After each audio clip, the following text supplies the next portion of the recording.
नमस्कार, good morning, सुप्रभात और राधे राधे मेरे दोस्तों।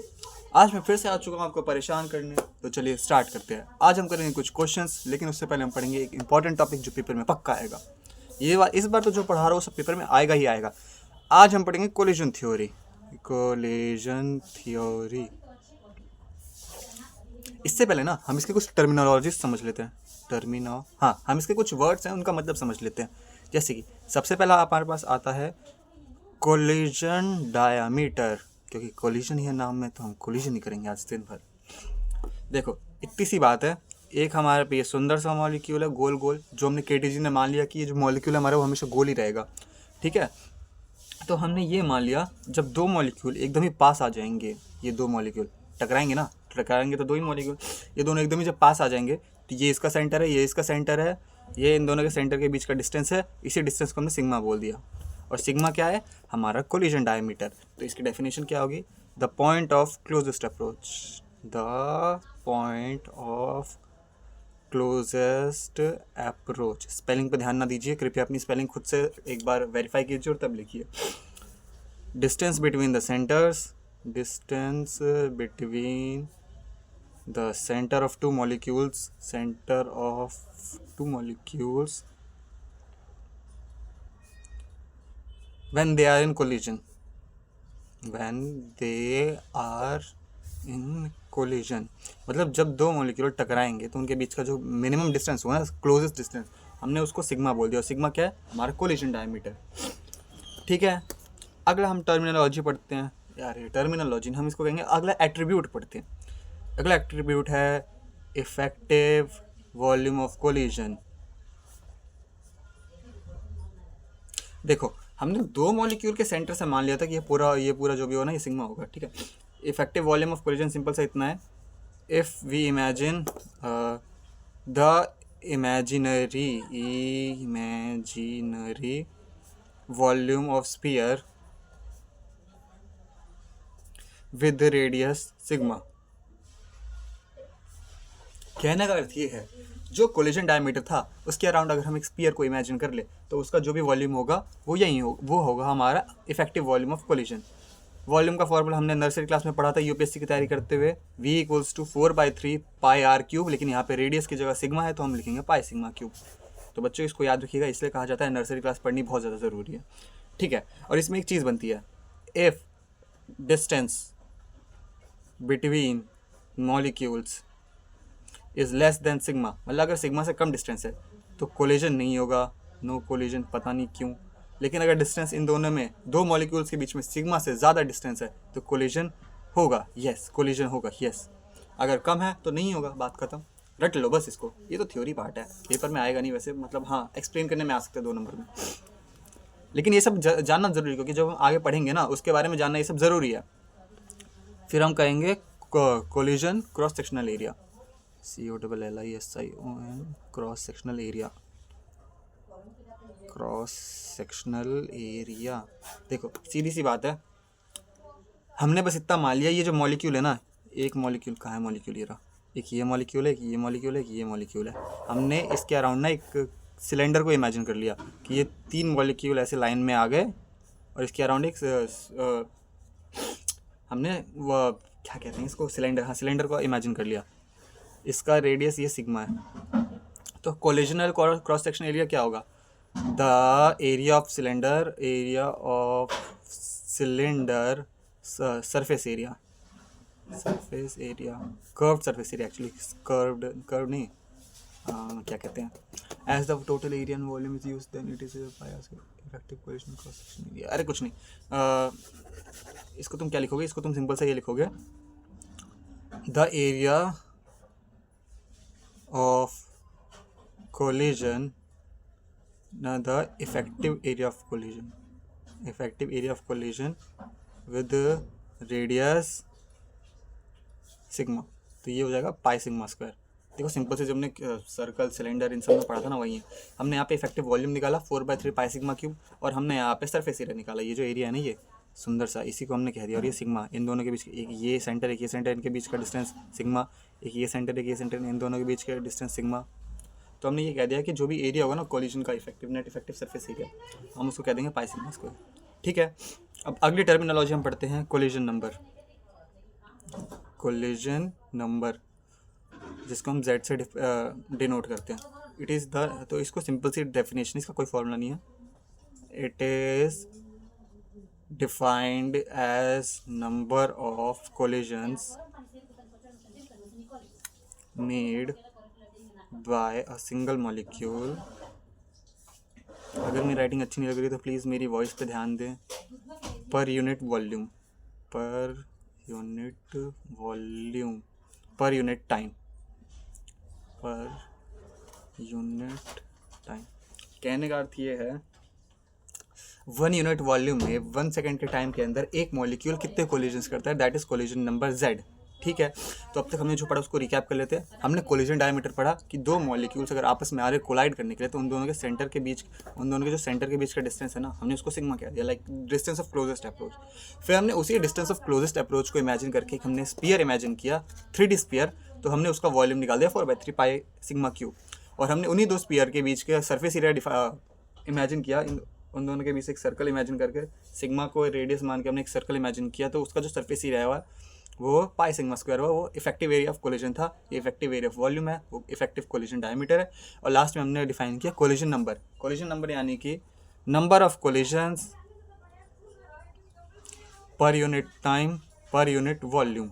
ऐसे लिखते नहीं है, बस मैं ये समझाने के लिए लिख रहा हूँ। ठीक है, अब इसकी डेरिवेशन बहुत ज़्यादा इंपॉर्टेंट है। हमने टोटल 1 2 3 4 प्रॉपर्टीज पढ़ी हैं, ये चौथा है ना, ये इसकी डेरिवेशन इंपॉर्टेंट है। चलो इसकी डेरिवेशन करते हैं, सिंपल सी डेरिवेशन है, तुम लोग समझ ही जाओगे। After all you are smart guys यार, तुम लोग समझिए, यही उम्मीद है। अगला क्या कैसे करते हैं डेरिवेशन, मैं खुद भूल के डेरिवेशन कैसे करते हैं। 2 सेकंड को दोस्तों मैं देख लो एक बार डेरिवेशन कैसे करते हैं। Cross sectional area collision cylinder, ठीक है समझ गया। तो हम आएंगे #डेरिवेशन पे। देखो, क्योंकि पर यूनिट टाइम के लेट्स अज्यूम एजम्पशन के बिना काम ही कहाँ चलता है। जो हमारी स्पीड है मॉलिक्यूल की वो c⁻ है, जो हमारा टाइम है वो 1 सेकेंड है। ठीक है, तो सबसे पहली बात, क्योंकि हमने वहाँ पे पढ़ा था, हमने 2 चीज़ें वहाँ पे पीछे पढ़ी थी कोलिजन नंबर में, पर यूनिट टाइम और पर यूनिट वॉल्यूम, और तीसरा था कोलिजन्स मेड। तो इन्हीं तीनों चीज़ों को ध्यान में रखते हुए हम तीनों चीज़ों को करके डिराइव करेंगे, फिर यूज़ करेंगे। तो पर यूनिट टाइम, हमने टाइम को 1 सेकंड ले लिया, बात खत्म, पर यूनिट टाइम का हमारा पंगा ही खत्म। ठीक है, then using speed equals to distance upon time होता ही, हमने नर्सरी क्लास में ये पढ़ा था। तो जो हमारा डिस्टेंस होगा वो होगा speed into time multiply by time, यानी कि average distance traveled by molecule in 1 unit time, traveled by molecule in 1 unit time equals to c⁻ into 1, क्योंकि c⁻ उसके स्पीड थी, 1 सेकेंड टाइम था, यानी कि डिस्टेंस जो हमारा आ गया एवरेज डिस्टेंस है, ये पक्का नहीं है, ये c⁻ आया। खुश हो जाओ, हमने स्पीड और डिस्टेंस को इक्वल कर दिया। ठीक है, उसके बाद हम पहली चीज़ हमने टाइम को ख़त्म कर दिया, अब हम करेंगे वॉल्यूम को ख़त्म। पहला पार्ट ख़त्म, सेकंड पार्ट जैसे कि हमने कल की तरह डेरिवेशन किया था, हम आज वैसे डेरिवेशन करेंगे। और आपको हम छोड़ो यार, ज़्यादा नहीं बोलना मुझे। Then also we have cross sectional area equals to pi sigma square, जो हमने पीछे से ये डिराइव किया था ना, ये पीछे cross sectional area pi sigma square, हमने इसको उठा लिया। लाइक उसने टोटल जितना भी एरिया कवर किया, इतना डिस्टेंस ट्रैवल करते हुए, वो पाई सिग्मा स्क्वायर था, डिस्टेंस ने c⁻ ट्रैवल किया। So total volume swept, so total, ये सेकंड पार्ट चला हमारा, टोटल वॉल्यूम स्वेप्ट मतलब कितना वॉल्यूम उसने पास किया per unit time per molecule, per unit time equals to distance length volume. Cylinder का एरिया क्या होता है, वॉल्यूम क्या होता है, surface area multiply by length हमारी क्या है c⁻, सरफेस लेंथ c⁻, ऊपर निकालेंगे ना डिस्टेंस मतलब लेंथ, उसने यहाँ से यहाँ तक, मतलब अगर हम यहाँ से ये स्फीयर इमेजिन करें तो इसका ये जो एरिया है वो पाई सिग्मा स्क्वायर है, सिग्मा स्क्वायर पाई, जो हमने अभी नीचे यहाँ पे ये लिखा। और जो इसने डिस्टेंस ट्रैवल किया वो c⁻ था यहाँ से यहाँ तक का, अभी हमने ऊपर कैलकुलेट किया, लाइक उसने यूनिट टाइम में इतना डिस्टेंस ट्रैवल किया, तो जो वॉल्यूम होगा वो सी बार पाई सिग्मा स्क्वायर होगा, ठीक है। Sigma bar that is volume, यानी कि V equals to pi sigma square c bar. हमने 2 इक्वेशन प्रूफ कर दी, खुश हो जाओ। चलो अब आगे पढ़ते हैं। नाउ अब हम तीसरा पढ़ेंगे, लेकिन इसमें थोड़ी बहुत हमें चापलूसी करनी थोड़े बहुत चेंजेस करने पड़ते हैं। Now let n star is number density. Number density कहने का मतलब है इस पूरे सिलेंडर के अंदर, ये जो हमने सिलेंडर इमेजिन किया है उसके अंदर एक ही मॉलिक्यूल थोड़ी होगा, ये एक ही मॉलिक्यूल थोड़ी जा रहा है, बहुत सारे मॉलिक्यूल्स होंगे ना। तो मॉलिक्यूल्स पर यूनिट वॉल्यूम, यानी कि n star equals to n upon v, ये total molecules upon total volume, यानी कि n star equals to number of molecules per unit volume total molecules. मतलब उस पूरे वॉल्यूम के अंदर कितना, यार इसकी कॉल है। 2 सेकंड दोस्तों, 2 सेकंड बस, डिस्टर्बेंस के लिए सॉरी, मैं वापस आ चुका हूँ। तो हाँ, हम यहाँ थे एन स्टार के ऊपर। एन स्टार जो है वो बहुत बड़ा स्टार है क्योंकि हमने उसको फेमस कर दिया। एन स्टार का मतलब है number of molecules per unit volume, यानी कि n upon v। N star और कैपिटल एन दोनों में फ़र्क है, कैपिटल एन और स्मॉल एन में फ़र्क है, थोड़ा ध्यान रखना इस बात का प्लीज़। कंफ्यूज हो जाओगे यहाँ पे, और एग्जाम में अगर उल्टा सीधा लिख के आ जाओगे तो गलत कर दोगे। तो हमने N star per unit volume लिख लिया, ठीक है। तो इस समय क्या पता चला, सो टोटल मॉलिक्यूल्स, अभी हम यहाँ पे लिखेंगे। अब तक हमने यहाँ पे क्या 2 चीज़ें निकाली थी। सबसे पहले हमने यहाँ पे ये निकाला था, जो मॉलिक्यूल का टोटल एवरेज डिस्टेंस है वो सी बार है। उसने फिर उस एवरेज डिस्टेंस को ट्रैवल करने में कितना वॉल्यूम स्वेप्ट किया, ये इतना वॉल्यूम स्वेप्ट किया। देन हम लिखेंगे so total molecules present in that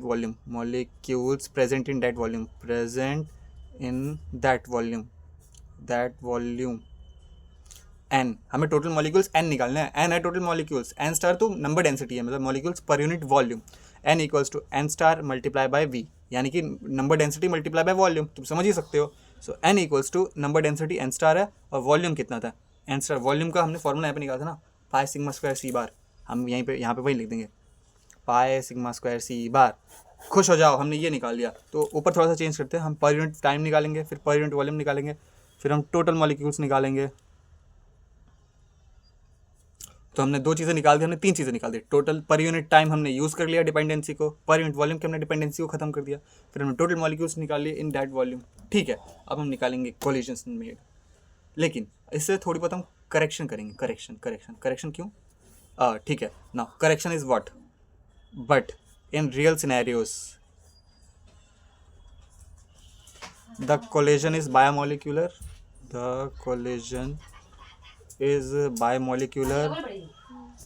and so the net effective speed, मतलब वेक्टर, इसमें कहीं ना कहीं वेक्टर घुस जाएगा। Net effective speed c equals to √2c bar, कहीं ना कहीं वेक्टर घुस जाएगा। देखो एक ऐसी चीज़ जो तुम एग्जाम में लिख के नहीं आओगे, फिर भी मैं दिखा रहा हूँ।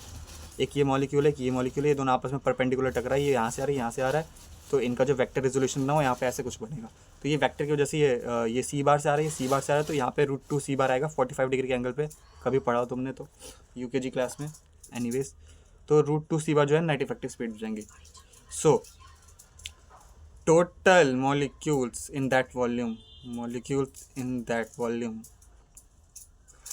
n equals to n star pi sigma square √2c bar. हमने c बार को रिप्लेस कर दिया √2c बार से, रिप्लेस c बार बाय √2c बार। बस हमने यही तो चाहिए था, नंबर ऑफ मॉलिक्यूल्स। हमने यहाँ पे तब तक हमने क्या किया, हमने ये निकाल लिया, ये निकाल लिया, ये निकाल लिया। अब नंबर ऑफ कोलिजन्स मेड निकालते हैं, ठीक है। वैसे हमने निकाल लिया, हमने चौथी चीज़ भी निकाल ली, ठीक है। सो टोटल कोलिजन्स मेड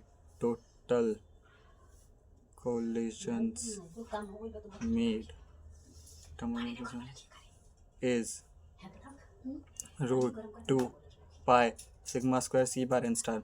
यही तो है जो टोटल मॉलिक्यूल्स है। लाइक एक मॉलिक्यूल, कहने का अर्थ ये है, एक मॉलिक्यूल टोटल इतने मॉलिक्यूल से इतने वॉल्यूम है, तो वो टोटल इतना ही कोलिजन करेंगे, बात खत्म। मैक्सिमम इतने कोलिजन कर सकते हैं। अगर 10 मॉलिक्यूल है तो 10 ही। अरे हमने बस इतना मान लिया, इसके बाद सीधे ही लिख देना, बात खत्म। एग्जाम में ऐसे लिख के आ जाना, इससे ज़्यादा कोई तुमसे पूछेगा नहीं, ठीक है। हमने ये लिख दिया, अब आगे बढ़ते हैं। तो हमने collision number of collisions made कर लिया, ठीक है। तो हमने कोलिजन नंबर की हमने डेरिवेशन कर ली, that is z equals to √2 pi sigma square c bar n star, हमने ये निकाल लिया। तो अब तक हमने क्या पढ़ा स्टार्टिंग से लेकर आज तक? तो सबसे पहले हमने नर्सरी क्लास में पढ़ा था कोलिजन डायमीटर क्या होता है, distance of closest approach when two molecules are colliding, जो होता है सिग्मा। सिग्मा मतलब हमने दो मॉलिक्यूल्स के सेंटर से डिस्टेंस निकाला और हमने इसको सिग्मा कह दिया। देन हमने पढ़ा net effective volume of collision. तो हमने उस सिग्मा को एज्यूम करके, like we assumed a sphere around the sigma, around the sigma, we assumed a sphere with radius sigma, then we get the effective volume of that sphere, that is v equals to 4/3 pi sigma Q. Effective होता है, ये actual नहीं होता, हमने सिर्फ assume किया है, मतलब हम ऐसा मान सकते हैं कि इतने वॉल्यूम के अंदर कोलिजन हो रहा है, एक्चुअल नहीं होता। इफेक्टिव और एक्चुअल में पेपर में कंफ्यूज करेंगे, तो इस चीज़ का ध्यान रखना। फिर हमने पढ़ा कोलिजन क्रॉस सेक्शनल एरिया, कि जो उतना वॉल्यूम आया तो उसका टोटल क्रॉस सेक्शनल एरिया क्या है, तो हमने वही है पाई सिग्मा स्क्वायर, सिग्मा का हमने रेडियस माना, वापस से हमने वही कर दिया। फिर हमने देखा कोलिजन नंबर को, लाइक उसने एक सेकंड में एक यूनिट वॉल्यूम में कितने कोलिजन्स किए। तो ये कैलकुलेट कहाँ से हुआ, ये यहीं से कैलकुलेट हुआ, हमने डिराइव किया। इसको डिराइव करने में सबसे पहले हमने ये किया, हमने उसका डिस्टेंस निकालिया, एवरेज डिस्टेंस उसने कितना ट्रैवल किया पर यूनिट टाइम में। तो हमारी सबसे पहली पर यूनिट टाइम की डिपेंडेंसी खत्म। फिर हमें पर यूनिट वॉल्यूम की डिपेंडेंसी को खत्म करना था, तो उसके लिए हमने यूज़ कर लिया v equals to pi sigma square c bar, volume equals to surface area into length. Surface area क्या थी, पाई सिग्मा स्क्वायर, लेंथ क्या है सी बार, तो वॉल्यूम हमारा कितना आ गया ये। देन हमने इसमें ट्विक किया, ट्विक क्या किया हमने कि टोटल मॉलिक्यूल्स कितने होंगे। So total molecules is n star equals to n by V, n star number density है उसकी। तो उसके बाद हमने N star equals to n by V किया। So n equals to total molecules per unit volume कि volume से multiply कर दिया ना, और वॉल्यूम को हमने 1 कंसिडर किया। वॉल्यूम 1 कब कंसिडर होगा, जब यहाँ पे 1 आएगा। तो n equals to n star pi sigma square c bar. फिर हम चेंजेस ये किए कि एक्चुअल सिनेरियो में मॉलिक्यूल्स ऐसे उटपटांग तरीके से टकराते हैं, तो उनकी जो स्पीड होती है वो सी बार ना रह के वो √2 सी बार बन जाती है। तो हमने उसी को √2 सी बार को प्लॉट कर दिया। सो लास्ट में and then so total collisions made is that is simple, वहीं जो ऊपर से आया, ठीक है। आई होप तुम लोग समझ गए हो। बस खत्म, हमने ये निकाल लिया टोटल। तो हमने 4 चीज़ें निकाल ली, तो हमने 4 चीज़ें निकाल ली। अब हम आगे पढ़ेंगे सबसे इंपॉर्टेंट चीज़ जो पेपर में आती है, जो इन 4 चीज़ के ऊपर डिपेंड करती है, जिसकी वजह से हमें ये 4 पीछे चीज़ें पढ़नी पड़ी। वो है हैशटैग मीन फ्री पाथ। बहुत ही सिंपल डेरिवेशन है, मीम नहीं mean, mean free path paper में पक्का आएगा। इसकी डेरिवेशन तो 100% आएगी पेपर में, और इसकी डेरिवेशन डिपेंड करता है कितने नंबर की आ रही है। अगर डेरिवेशन 5 या 6 नंबर की आती है तो तुम्हें सबसे पहले तो ये डिराइव करना पड़ेगा जो हमने निकाला कोलिजन नंबर, और फिर तब जाके मीन फ्री पाथ को डिराइव करोगे।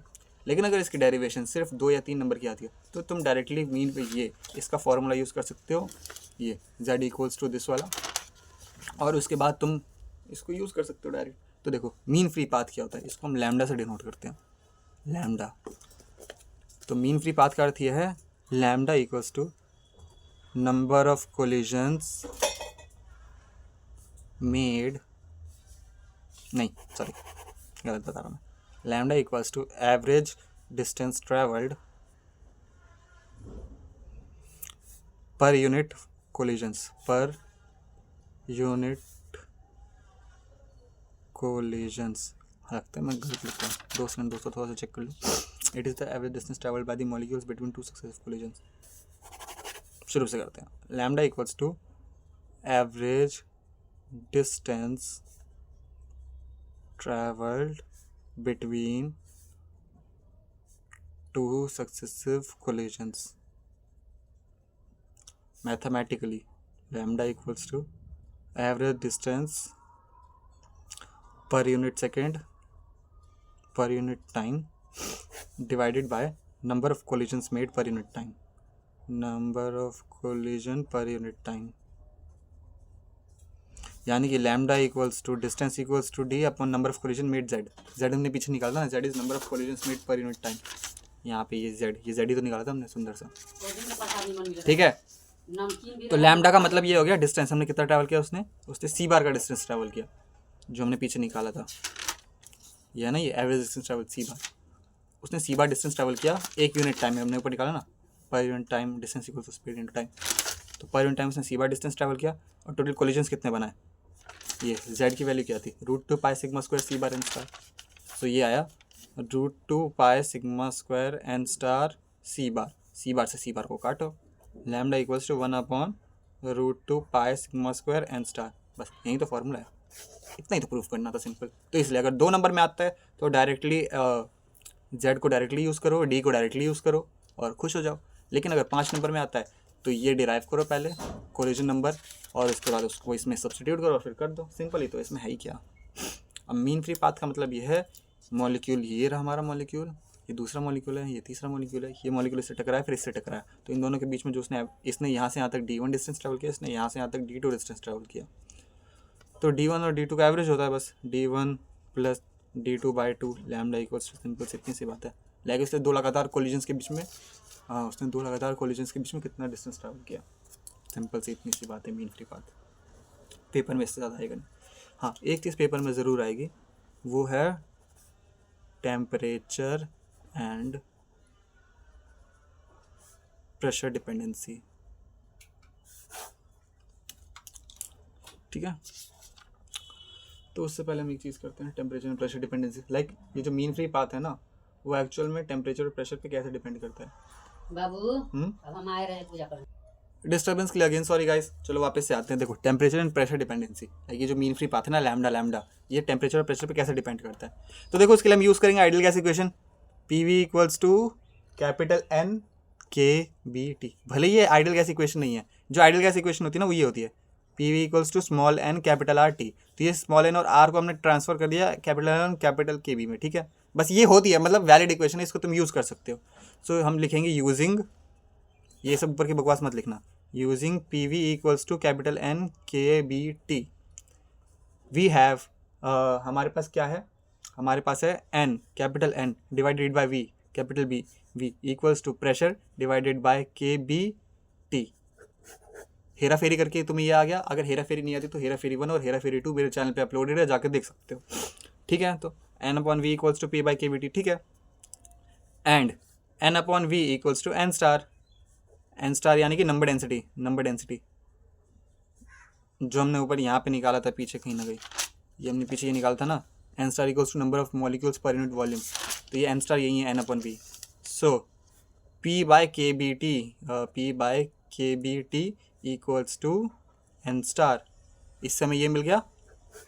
Now put this in lambda, now put this equation number 1 है ये, पुट दिस 1 इंटू लैम्डा क्या होता था हमारा, लैम्डा था 1/√2 पाई सिग्मा स्क्वायर N स्टार, ठीक है। हमारा ये लैम्डा था, तो लैम्डा को हमने पुट कर दिया 1/√2 पाई सिग्मा स्क्वायर, यहीं पर है, N स्टार डिवाइड में चला गया, यानी कि KBT ऊपर चला गया और प्रेशर नीचे आ गया, रेसिप्रोकल कर दिया ना। तब देखो KB तो कांस्टेंट है, √2 कांस्टेंट है, पाई कांस्टेंट है, सिग्मा स्क्वायर कांस्टेंट है, तो lambda is proportional to T/P, यानी कि लैम्डा जो है वो डायरेक्टली प्रोपोर्शनल है टेम्परेचर के, और लैम्डा जो है प्रोपोर्शनल है इन्वर्सली प्रेशर के। पेपर में आएगा, डिराइव कर देना, और डिराइव करने के बाद एक्सप्लेन भी कर देना अपने वर्ड्स में। बस आज की वीडियो खत्म।